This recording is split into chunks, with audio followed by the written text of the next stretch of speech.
and this is Chris Healy with one of my good friends and teammates back in high school, Todd Buckingham. Todd, we graduated back in 2007. Since then, you played some baseball at Saginaw Valley State University.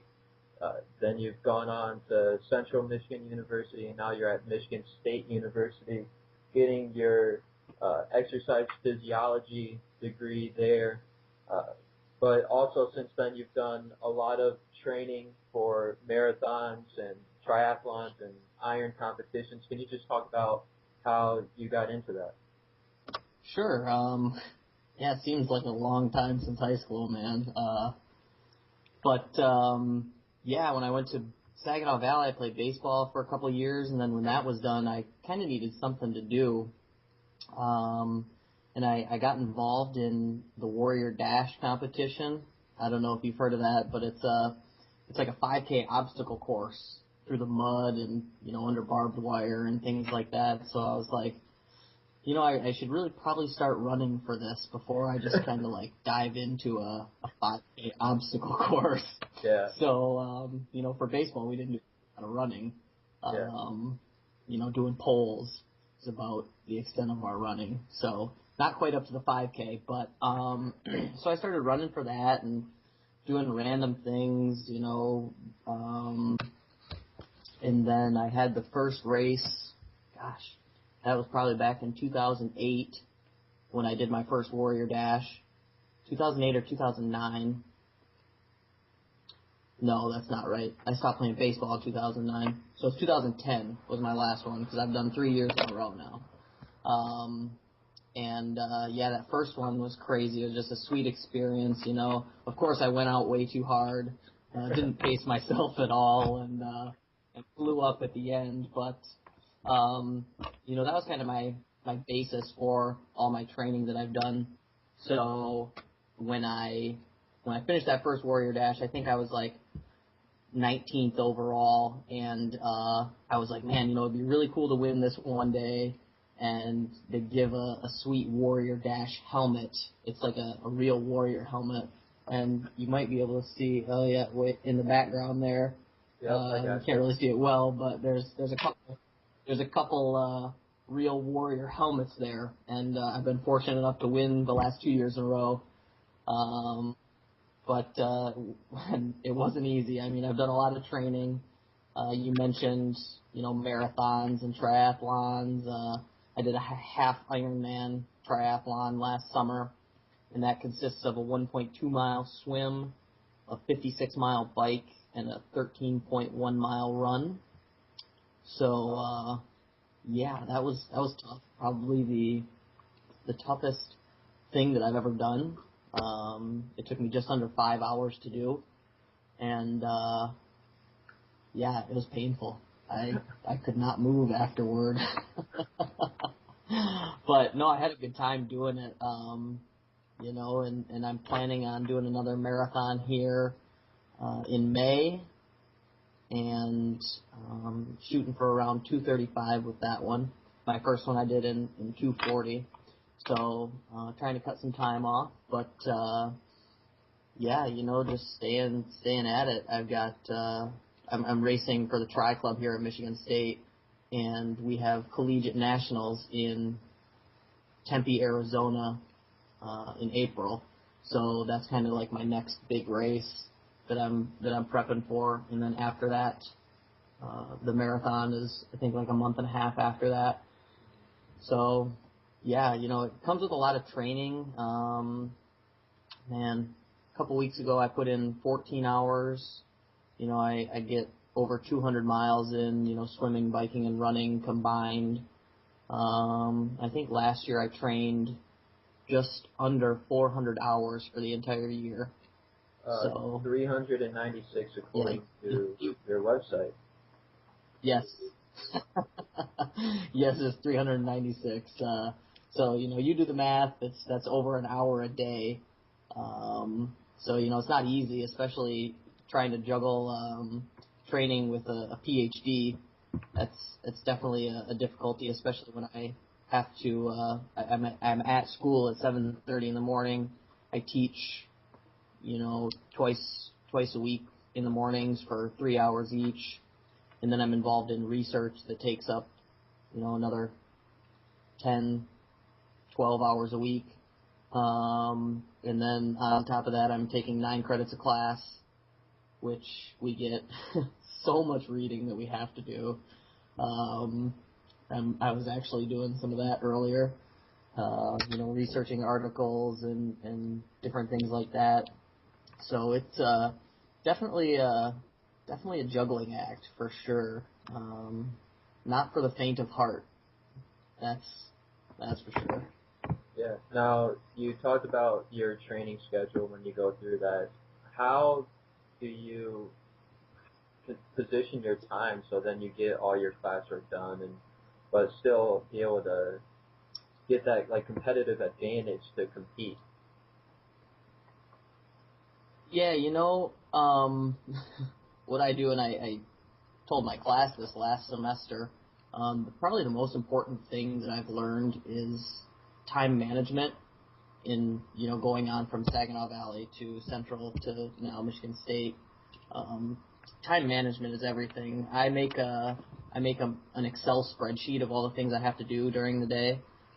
So, I'll put class in there, and I'll schedule literally everything, like my workouts, when I'm going to work out, when I'm going to eat lunch, when I'm going to eat dinner, just so that, it's in my schedule.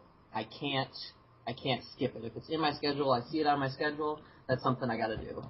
So, being really efficient with your time is probably the best thing, that helps with that. When I'm at my apartment, I can kind of multitask sometimes where I'll get on the bike. I have an indoor trainer on my bike, or for my bike, I'll ride inside, and I can read articles while I ride my bike. So that hour and a half that I spend riding my bike, I can kind of be productive, reading an article on physical activity in pregnancy and the effects it has on preeclampsia or something like that. So, it's tough finding time, but, you make time for the things that you care about. So, that's my exercise and fitness is one of the things that, I'm passionate about, and, I'm not going to give it up just because I have schoolwork. I can make time in other areas of the day. Don't watch TV for 5 hours or whatever. Yeah. So yeah, time management's definitely an acquired skill that I've learned over the years. Now, you talked about cutting out TV, but one of the things that I noticed you doing is basically and you took it, I think, from another site, was with The Walking Dead, that you had a workout for while watching the show on what you did. How do you find that, or even have you created own workouts designed other TV shows? I don't remember how I found that. I think it was just on Facebook or Instagram or something, and I was like, oh, that looks interesting. I'll try that out because I'm not doing anything really at all while I'm watching The Walking Dead. I'm just sitting there watching it, so I was like, that's just a great extra, a couple hundred calories that you can burn while you're watching a TV show. It was pretty intense too. Like every time a walker or a zombie got killed, I'd have to do 5 squats or lunges or something, and they die all the time, dude. I calculated out how many lunges I ended up doing over like 7 episodes. It was like 700 lunges, 800 crunches. I mean, like 300 squat jumps. It was ridiculous, man. Like 500 push-ups. I was like, what did I get myself into? So, but I mean, it's a great thing that you can do to, like, not only burn a few extra calories, but, just mix up, your training, whatever that is. If you're working out, I mean, you don't always have to sit and just be basically like a couch potato when you're watching TV. you can get up and move, even if it's just during commercials. Do a couple sit-ups during a commercial. I remember my brother used to do that all the time. He would do like push-ups during commercials, and because of it, he got really massive triceps out of it, and so like he's always had big triceps because he's always done push-ups in between commercials. So it's like that stuff doesn't just it's not pointless. I mean, it works. So, but no, I have not developed one for another TV show. I was thinking about it. I watch Gold Rush a lot.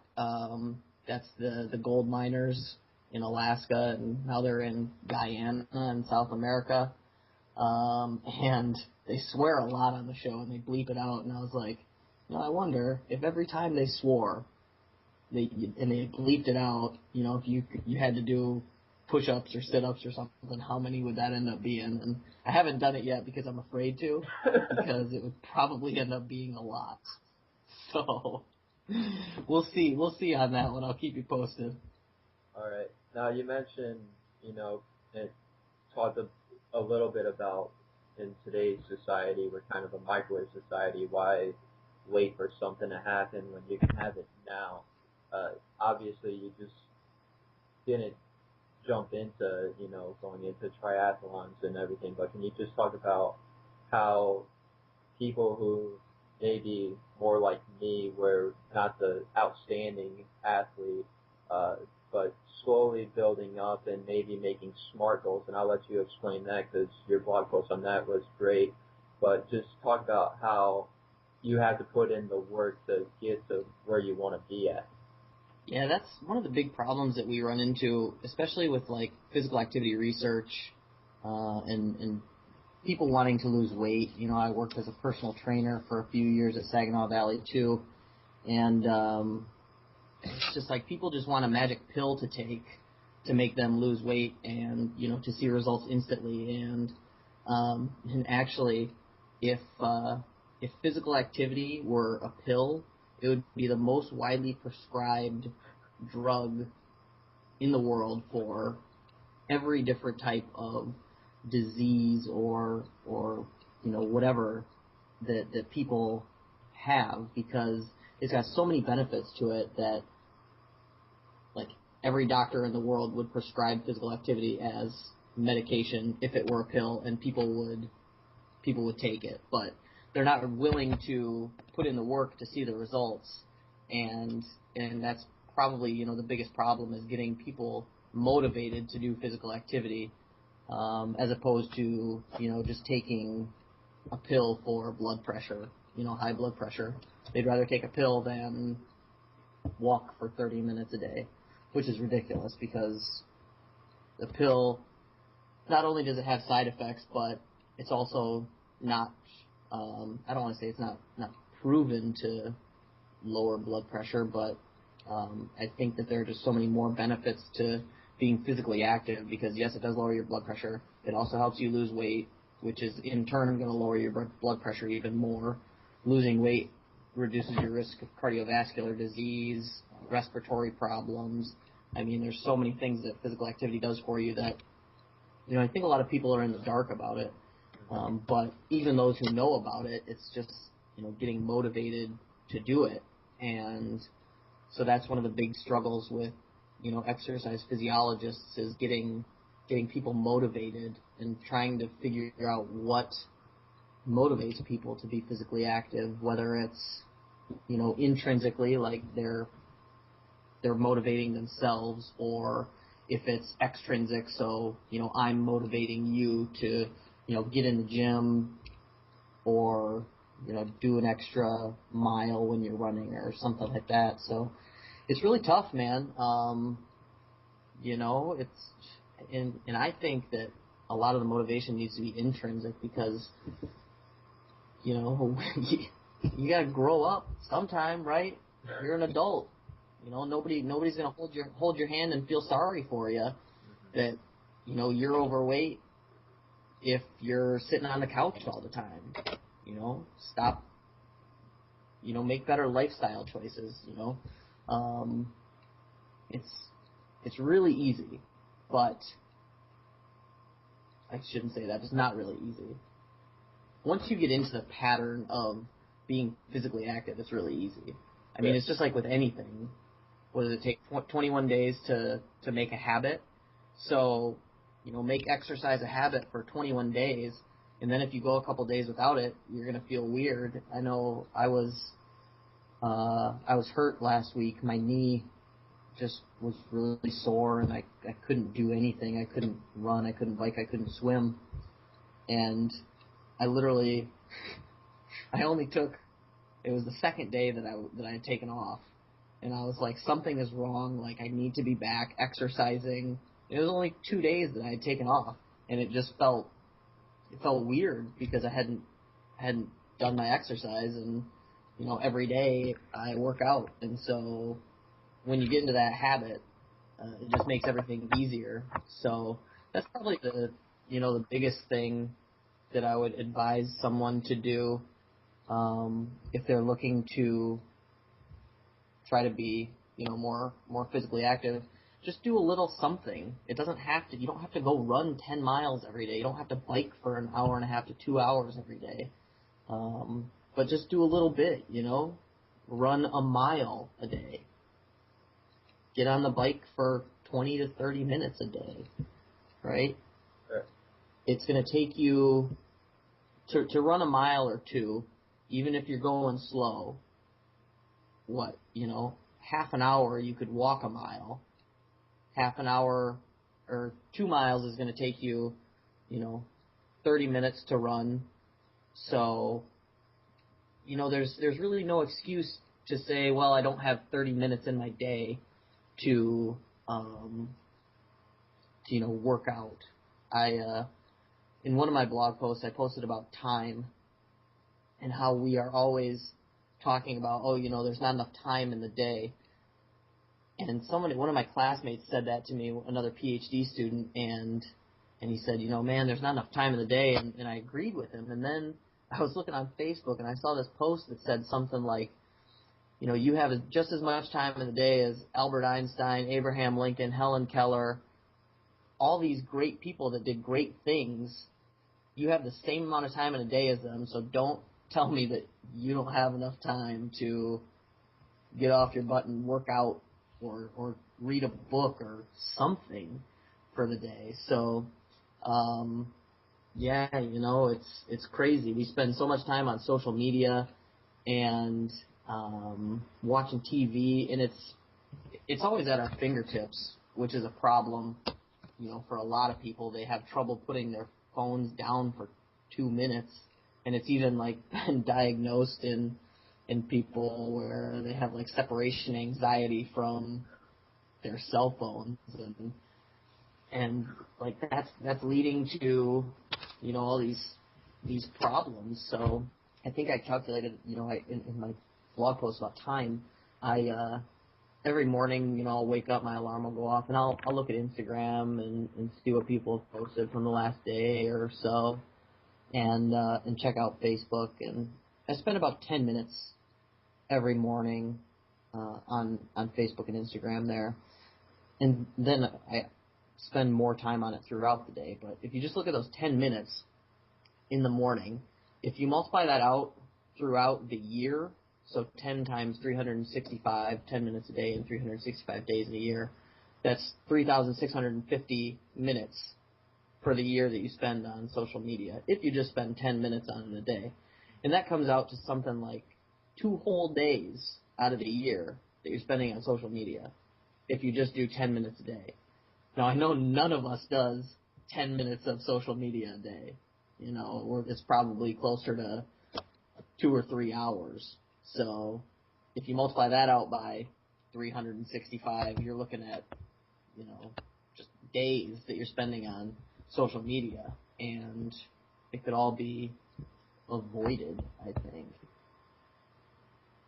Now we're at that point of the year where about a month ago people started thinking about New Year's resolutions, and by now, with it being January 24th, I'm pretty sure a lot of people have either broken that resolution or even forgot what their resolution was. but you had a great blog post about SMART goals. Can you just explain that real quick?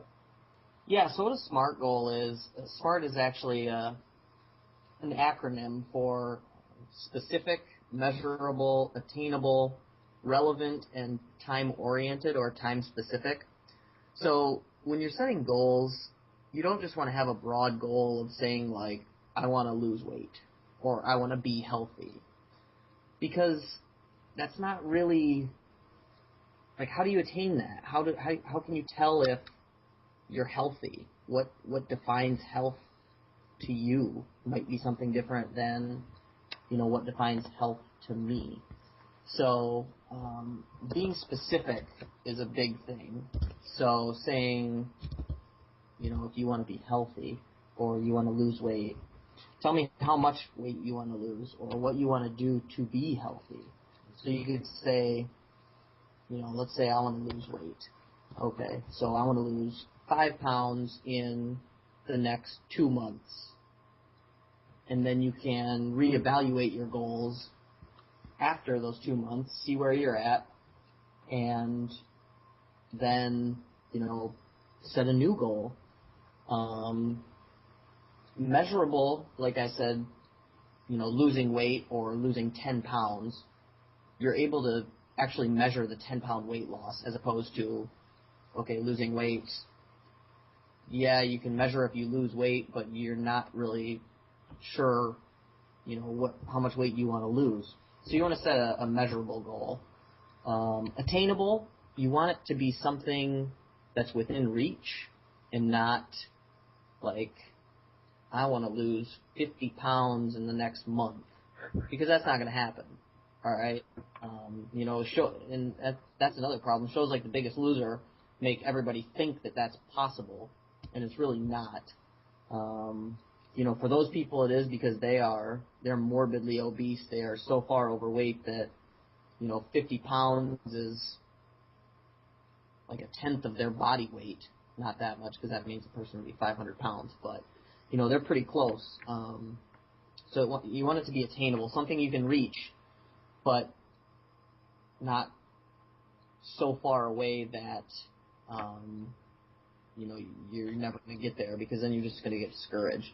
You also don't want to set it too close, so saying like, I want to lose a pound in the next month, because then you're going to lose motivation. It's like, well, that's not really that hard, so why do I need to try?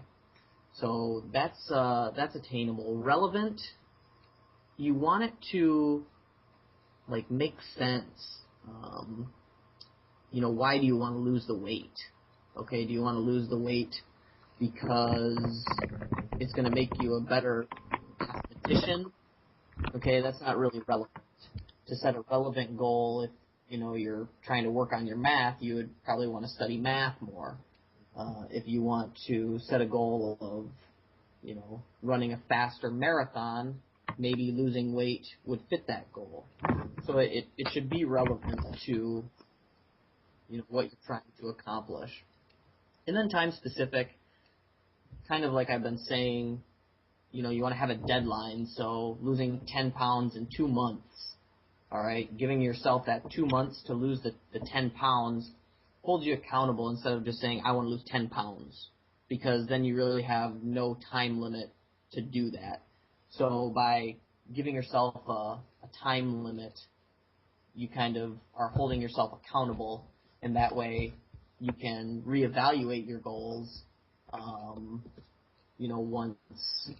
once that time is up. So that's what a SMART goal is. And you mentioned people have broken their New Year's resolutions or whatever. In my blog post, I addressed that. And according to statisticsbrain.com, more than 33% of people who make New Year's resolutions don't keep them past 1 month. So 1 in 3 people don't make it past the first month. So January, they will have stopped their goal. So you're right. A lot of people probably have already quit their New Year's resolutions, and 50% of people won't make it past 6 months.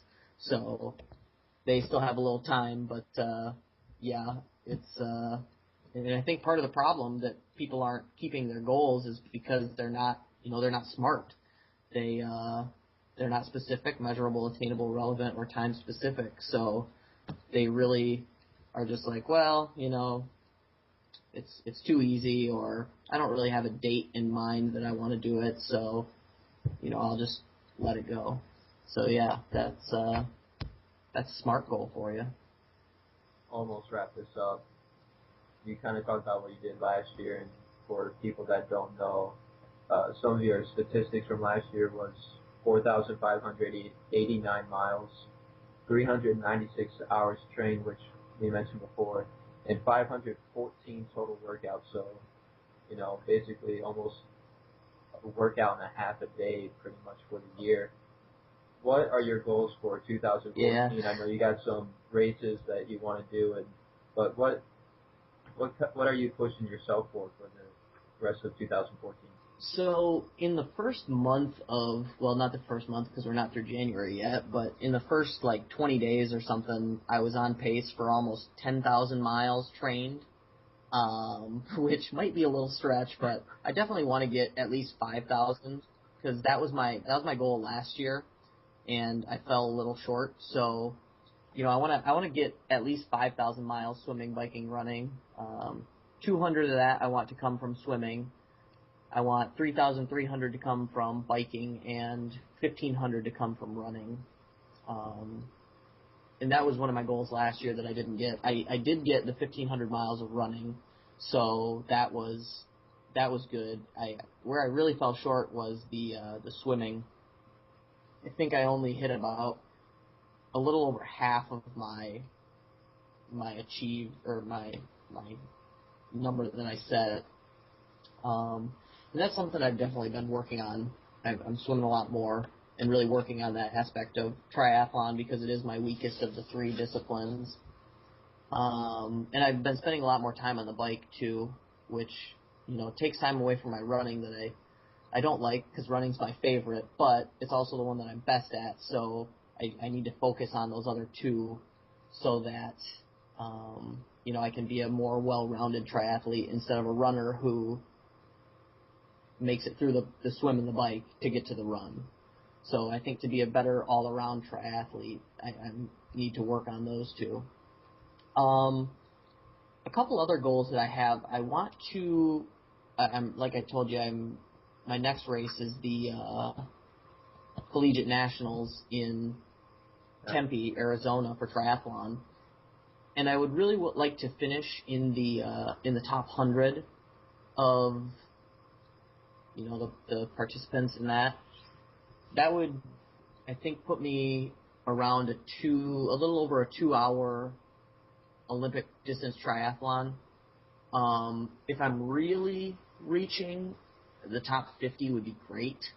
One of the guys on the team last year, who he graduated, he was just outside the top 50, and I think he went 156-ish. Don't quote me on that. But, top 50 would be great for collegiate nationals, especially because, I didn't get a new bike. I was really looking to get a new triathlon bike because right now I ride a road bike with aero bars on it, and the geometry is just a little different, and it's not as fast. So, with my bike being in the top 100, I think is definitely an achievable goal, and the top 50 that's the attainable thing that we're talking about. That might be a little stretch, but if I put in the time in the pool and on the bike, I think it might be right there. So that's another one. I've got the marathon coming up May 24th, and my goal for that is to be under 240. So that was my marathon. My first marathon was 240.23, and I really wanted to break 240, so I didn't do that. So between 235 and 240 for the Bayshore Marathon would be great. That might be tough, though, because, like I said, Collegiate Nationals is April 4th and 5th, and so to get the training in for the marathon and triathlon at the same time is tough. And so that one is probably going to be tough as well. And then I want to do another marathon at the end of the year in October. Grand Rapids has a marathon, and I would like to go under 2:35, and with an ultimate goal of under 2:30. So that is those are some of the goals. Although with that Grand Rapids marathon, I just found out that the Warrior Dash, the race that I've won the last 2 years in Michigan here, they're now having a Warrior Dash World Championships on the same day as the Grand Rapids Marathon. So the World Championships, the way it works is if you finish in the top 25 in any Warrior Dash in the United States, you qualify for the World Championships. And if you finish in the top 3 in your respective race, they'll pay for your race entry. So that's in California, though, which might be tough to get there. But it might be worth it because the prize money involved is crazy. It's $30,000 for the winner, and I think they pay up through 5th place, and 5th place still gets like $2,000 or something like that.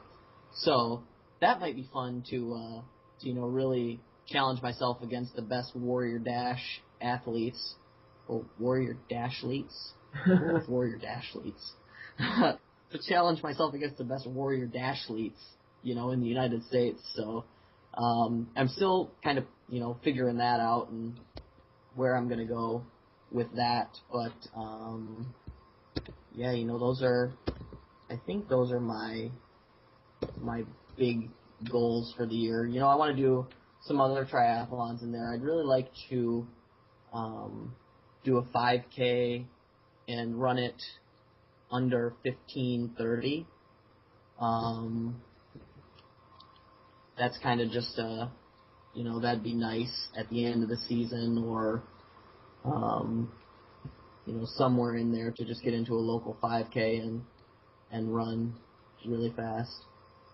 So, but yeah, I think those are like my main goals that I have for the upcoming year. So I know I didn't give you guys all the details about the specificity of each goal, but I don't want to take up any more of your time. Well, Todd, it was great talking with you and catching up.